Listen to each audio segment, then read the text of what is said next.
So, one thing that we wanted to talk about, Yes, sir.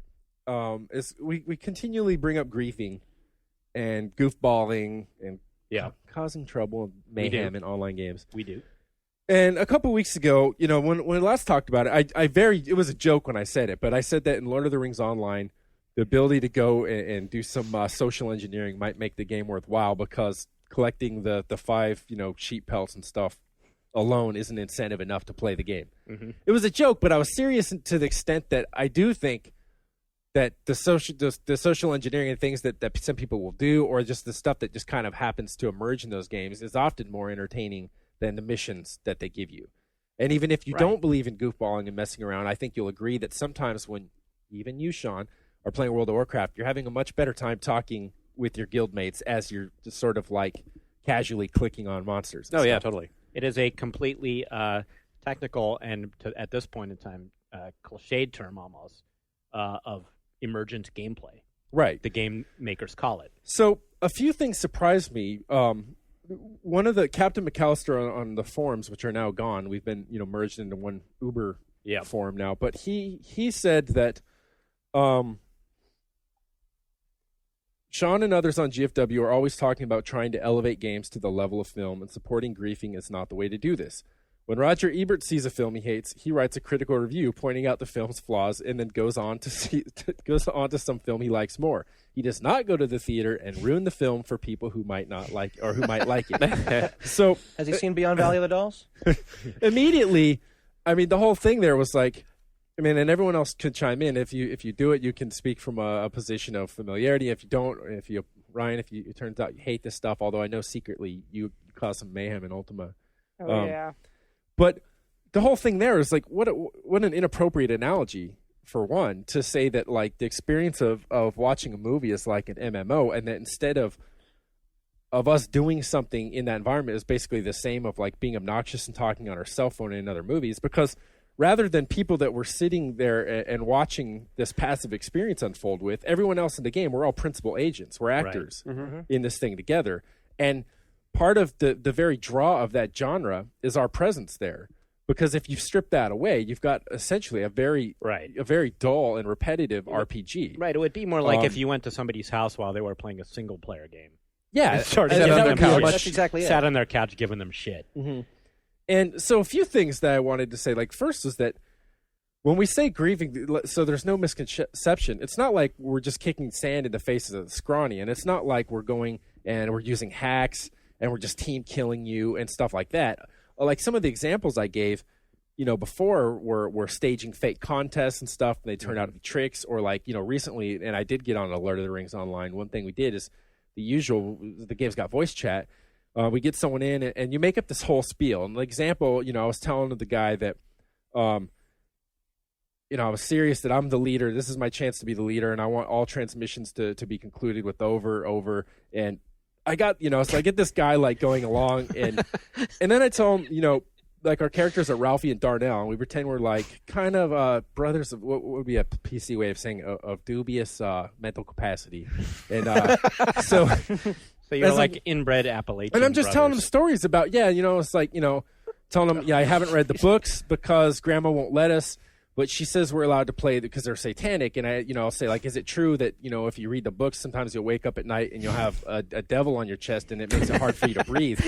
And all this is in a messed up voice. And then the guy's like going along. He's like, pretty much. And then and then I tell him, it's like, we're allowed to play this game because we're allowed only if we role play because Grandma wants us to use our imaginations. A lot of games don't take imagination. Grandma has imagination too because on her car there's a sticker that says, in case of rapture, this vehicle will be unmanned. So sometimes she'll just start swerving around to make people think that it's already the rapture. So like we'll just be talking, just going off and off like that shit with this guy, And all of a sudden, I mean, to me, that's radically different. For one, in that case, the guy can be griefed no more than he wants to. Well, all he at has any to point, do he is could get take off out his of the headphone. fellowship or click mute or any of these things. Yeah. And it's so completely stupid and ridiculous. That it's like, if you're going to get mad at that, well, fuck you, like just turn it off. Like I said, And it's not like, I mean, that's like loose goofballing, you know. And an analogy that comes to mind is there's this improv outfit in the East Coast called Improv Everywhere, and they'll basically just engage in social engineering, but in like real life, and it's just crazy and awesome. I think they do phenomenal stuff. One example would be they find a local band, and say you played a few shithole bars or something, you know, and like you get a show at one, and then they show up with like 60 people in their group that they all get to go. And they're all like, they practice in advance, and they know all the lyrics to the songs. And as you go up there and you play, you're thinking like maybe 5 friends are showing, and then like a bunch of boozers playing darts in the background might wander up to the stage now and then. And all of a sudden, you've got a full house. They're like singing every line that you're doing, you know, pumping their fists and shit. And then like when you go out back, they're all just running and asking for autographs, and like boom, a second later they all just vanish. And then you're like, what the hell was that? Like, how did that happen? And it was an interesting story on that, as they did on NPR later, is that, you know, most of the band guys were like, it was incredible. They realized that they got pranked, but they're like, wow, like how many times in your life are you going to have an experience like that you can talk about? Now, I'm not saying Grandma in a Rapture Ready truck is quite the same as that, which is amazing. But at the same time, there was the band member it just crushed him. It just like, it was so like, it just like hurt his. I was going to say, because I was in a band in my younger years, and we played all the crappy places in Berkeley and Oakland and San Francisco. And it would usually be that it'd be like all of our girlfriends and, you know, and friends and the people who hung out in the bar normally. And after we played for a while, we got a teeny tiny little following of like 30 people or whatever. But if there was a huge crowd, does it make you sad to know you have more people that want to hear you play a clarinet in Lord of the Rings online than ever wanted to hear in high school? It does, but it actually tells me I made the right career choice. Rock musician, not the way to go.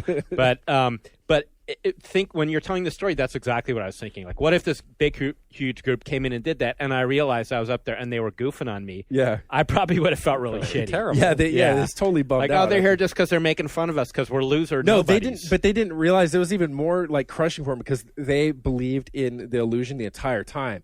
And it was when he realized what happened afterward, he had already felt like he just like the highest sort of like. Just endorphin, you know, rush he'd ever had. He just was on top of the world, and then just to realize that it was all just predicated on a bunch of bullshit, you know. Yeah. They pull the rug out, and it just kind of crushed him. Yeah, but they do all kinds of stuff like that. They'll go into Starbucks and repeat a scene over with 3 actors where someone spills his coffee on someone, and they'll just keep repeating it at 35-minute intervals. That's awesome. Over and over and over and over again. That's fantastic. People feel, I mean, they do all kinds of stuff like that. But anyway, I think I have respect for that kind of thing where it takes some work. Right, I hear what you're saying. And pranking, another like that's just like goofing. I mean, in Asheron's Call 2, Robert Coffey and I one day we were 2 characters. He was Mike Oxbig, last name Oxbig. He was just the a couple mature guys here. We were. So he was Mike Oxbig, and I was his brother York Oxbig, and we would go around in this game and just do random shit. And this one day, we just went into, like, it was like a crossroads area out in the middle of a zone. And he and I both just, like, laid down on our backs, okay? And that's all we did. We just laid down. And then this dude, runs by, and he stops. And he's like, what are you guys doing? And we're like, we're just laying here. You want to join us? So he does, too. And then other people started coming by, and they would, like look around and, like, type WTF, and we're just like, well, we're just all laying here. You just chill out. You guys want to chill out with us? And then they lay down. Watching too and many then soon we had a whole field. We had a whole field of bodies. We had, like, a sleep-in Asheron's Call, too. And it was just completely random, and people laughed. You know? It had nothing to do with the game whatsoever. And that is more... I don't know. I think that, like, you're going to, like, of all the things you did in Asheron's Call, that's one of the things you remember. And the other thing I remember, which was a little more griefing-like, but it was still just a goof, was we found out that if you do the sit, you could do the sit animation in the game, which puts you cross-legged, right? But while you were sitting, you could still do a /follow. So you could follow players automatically. Hence the but while you're still sitting. So it basically looks like you got people on like a magic carpet behind you. Doing some and so we shit. would just Robert and I would just pick some random guy and just go on follow sitting down and not stop. Even he'd be typing like, no, dudes, really, I'm not kidding, cut it out. And he'd just be running all over with these 2 cross-legged guys following him in the air. That guy actually, and that was the birth of the Asses of Fire in Asheron's Call. That's how the Asses of Fire started. Yeah, we formed our own guild, the Asses of Fire. But and eventually he logged off because he was pissed off. That guy posted on our forums, by the way. so to did? speak. Another guy Okay. on the thread. Yeah. Okay, so read it. His name is Baron Calamity, and he's like the king yeah. of all Care Bears. But we love him. He says, rude behavior in a public place is rude behavior. There's no difference from griefers in an MMO and a group of teenagers talking on cell phones during a movie. And this was after I posted and talked about how there are all these ways to get out of it, and that also the nature of an MMO by default is not that of a movie, watching a movie in a public space. So he says, you say if people don't accept griefers in MMO, they should play a single-player game. That's no different from saying if people don't expect cell phone using teenagers in a theater, that they should stay home and watch a DVD. I say that. You want to grief and ruin other people's gaming experience that they paid for, and the company running the MMO doesn't mind them chasing off other customers. That's fine. In a short time, you'll end up with a small community of griefers griefing griefers, or as it is better known, Ultima Online. It's got a point. Nice. And on that note, Online, Ryan, Yeah, very funny. You're just wasting your time trying to justify it to me or anyone else because you're debating from a weak foundation. So I don't know. I just compared that to. Do you think he has a point at all? Well, depending on how you look at it and how he's interpreting what I had to say, I mean, to the extent that like you're able to extricate yourself from these situations is different.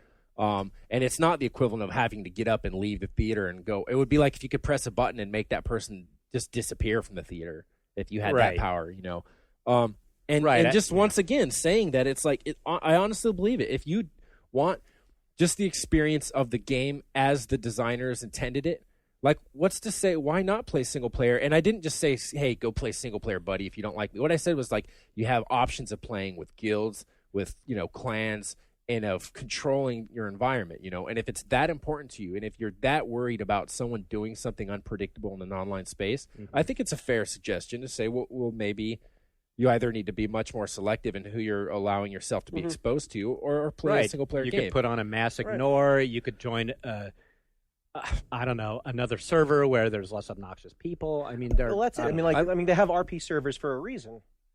There's RP servers. Yeah. I'm of the opinion, like in any game, if the designers give you the means to do something and it's not an exploit, right? Then go for it. It's fair game. We've talked about this before. The designers. I mean, some of the best griefing is just such a loaded word here, so it's bad to use that word. But some of the best stories we've heard of funny things that players have done are from like the WoW designers themselves. And these guys are like hardcore into their own game too, as a game. But they'll also still want to do the goofy stuff just because it's even fun. The whole Leroy Jenkins meme is based on what we'd call what would fall under griefing, Right. The other thing too is that I think for some people, like, game is always not real life for me. The two are fundamentally different, and like my sort of code of ethics is different in games. And in the same way that I think, like, I kind of like jokingly accused this poster of it, but like once in a while you'll see on the internet about how someone says they were raped in and rape's not funny, but they said they were raped in Second Life, and that's funny to me. But because it's so different, it's like, and they wanted to have a lawsuit, and they are having a lawsuit with the same, hoping to have the same conditions as if they had been raped in real life. Whereas one is not funny whatsoever. It's fucking ridiculous to me that they think that you got raped in a video game, whatever that means. I don't even know. And what then you're going to means. Why don't you somehow just, turn off your expect modem? the same I can't log off. What? Social handling for that, like that's preposterous to me. But Right. So, I mean, some people go so far down the rabbit it's hole not that the they same. can't Like shut that part of their brain off. Yeah. If I'm on a I think bus, that's a psychological problem. and someone's like poking me in the side, I don't think that's the same as if I'm like doing the equivalent of poking another character in an online game. Right. Right. And maybe I'm alone in that, but to me, hey, games are not that serious of a business to me. No, If some some guy people do in, take in them very WoW seriously, starts typing to so. me, "I am fondling your breasts," I'm not going to consider myself assaulted. Right, and that's the whole thing. So like I might that, actually enjoy it. that ridiculous like That's a whole logic other taken to topic. its extreme would say that like, oh, yeah. you just abused Just me. ignore And the damn. Yeah, I I don't- need to I get some don't- counseling for it. I don't and- really buy the movie analogy at all. and it makes so light I of the don't. real thing. It's like an insult to survivors There's of that- of there's real that too. trauma. That Yeah, well, whoever said the analogy here about like basically like it's like saying the griefing is like almost like you have to remove that person from the movie theater. I mean that's absurd. I mean that's not what's happening here. right. I mean, in the movie, it's a one-shot thing which you have no control over, right? And it's, I mean, we've been over this. Yeah, I it's mean, so like And even then, it might be more like if all of a sudden someone made it so that like one of the actors on screen had like a mustache or something random, like they're able to like do stuff like that. I don't know. I mean, You know, the only thing I guess the only case of griefing where I would take issue with is anything that's going to make me like redo gameplay for like a couple hours, like say like the Leroy Jenkins thing, or go through a couple go through a raid and then then you die and then you got to redo the thing for a couple hours, lose XP. But I still would do that. Like, so I guess like I still won't, like, if I was talking about getting a whole bunch of a mob pissed off and then leading that mob to someone who had like an undying rank, right? So then he had to then fight that mob and die. Like to me, that's still just funny. Yeah, it's like that shit's happened to me. I've totally got griefed and ganked and like in games that I laugh. Right. But also the hardcore ones. Like when we were playing Call of Juarez, the demo, when we found ways to like, because there's so many like shades of griefing. There's like exploiting, which is like something that's there, but like exploiters will draw the line. They'll never do anything to the code, so they'll never put a hack in or something. Right. So we found ways to get out of the map. But then there's some straight out hacking, like My God style griefers coming in that are like jumping 60 feet in the air, turning like, falling through the floor and shooting us from beneath the map. And I was laughing out loud. I was like, right, hilarious, dude. Right. Like, no, I mean, in just about every single case, it's totally hilarious and totally cool. The only time that I've never dealt with this myself, but I'm just saying personally, if I invested like hours and hours into something and then I had to like go back and reinvest hours, that would piss me off to no end. Yeah, I used to get mad on my. But it's like okay, maybe it's different for me because like I do this for my job, and I probably would not be spending hours in my free time. It's very very difficult though in almost all MMOs outside of like what Ryan Eve Online and Ultima Online to cost anyone serious. Because even if you get everyone killed in Lord of the Rings, dude, there's like no death penalty. That's exactly it. Like, so it's like I said, deal. Like, there it's fine. But I just keep Yeah. thinking of like a WoW penalty or EverQuest. Right. Back in the day, EverQuest penalties. Yeah. But like That's if you're pretty hardcore stuff. playing WoW on a PvP server, then you kind of have what's coming to you, right? I mean, I was on a PvP server, and exactly what you're talking about would happen to me. I would get ganked like ruthlessly in places where I was like, come on, man, come on already, cut it out. And they do it again and didn't give a shit and would be laughing over my corpse. You joined that server. But the thing was like, it's my own fault. I joined the server. Game. Right. And then you know what? Sorry. Then I did it back to people. And that felt good. And that felt really good. It's like Ryan so you started pissing on the level 1 guy. When I was watching Ryan play Ultima, I was like, dude, what's that stupid thing chasing you on the horse? And you're like, oh, it's just another player trying to kill me. And I'm like, he's been doing it for 15 minutes. Ryan didn't care. He's like, I'm just going to town. Part of the game. I'll make it to town. It's like Wild West. There's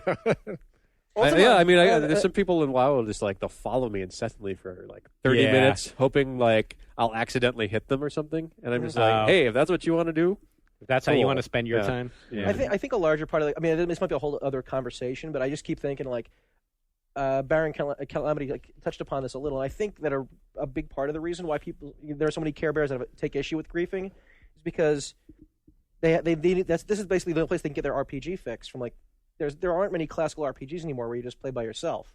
Mm-hmm. Yeah. So they go online looking for that fix and wishing this is something that it isn't. Exactly. Maybe. But yeah, I mean, I for me, I can't really draw a line. Like everything's fair game, pretty much. I think so too. Yeah, I mean the times that I've been on and people have done goofy shit to me. I mean, I'm usually just like, okay, yeah, you got me. Yeah, whatever. And if it really bothers me, I just log off and come back when they're gone. No, that's it. Like I play on PvP servers and I get my ass kicked and I laugh about it. And like there've been some pretty creative, like hateful moments, but I knew it was coming. I walked out into a zone I shouldn't have been in. I feel like it's sort of like if it's, I don't know. It's hard to say. It's a real subjective call here. I think at some level, like I just like pranks. I did pranks all my life. Yeah, remember when we had remember when Rockstar's Bully came out? I think it was Joe Rubicki over at OPM started to thread about, or somebody had started to thread about. Hey, send us your anecdotal bully stories about when you were a bully. It was kind of right. And I wrote one about like how I had been bullied. And then Sean Elliott sent out this email that was like 50 examples of all the different bullying he did. No, but it wasn't like bullying. They were just some pranks. of them were just rad. Like one example to give that's worth repeating online. Yeah, but because it's like you get to the games are a good outlet because like once you can't do that anymore because you'll get busted, you risk getting arrested or something. You could do it in a game. But like we would take like a pair of tidy whities and then you spray up the crotch with butter spray.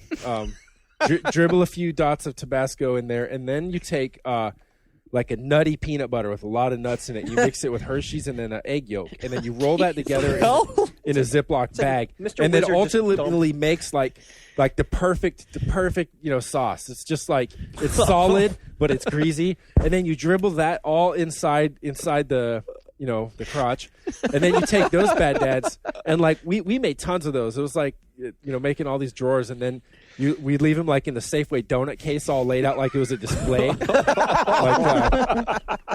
Like that's. When you were working there at the time?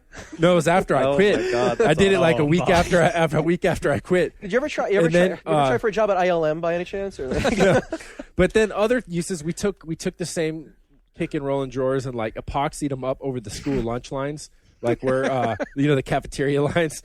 And then like epoxied one on a stop sign, which is so rad because like I remember years later people would say like the in the town where I graduated high school, like that still like elastic BVD band on a stop sign or something. And then the best one, well not the best, the Safeway was the best, but then like of course the Denny's bathroom, you just like rub some toilet paper in the mess and have it draping over the toilet and leave that in there, and then stuff like that. But yeah, so it was like you just graduate from doing that to talking about Grandma and the Rapture. And we should put that we should put that formula up on the blog page. Post your BVD recipe. It's already on the podcast, man. You need the exact ratio. Yeah. I encourage you. You're gonna incite that a pan rash butter of spray disorder was in the wonders. country. It was Careful so, because that stuff. Please, kids, don't do that at home or at your school. Don't do it. Right, don't do it. But I just will say it looks so real. Like you'll be impressed with Even tastes real with your own handiwork. But don't do it. Don't ever do it. Don't be like Sean Those Elliott. stunts were performed on closed Safeways.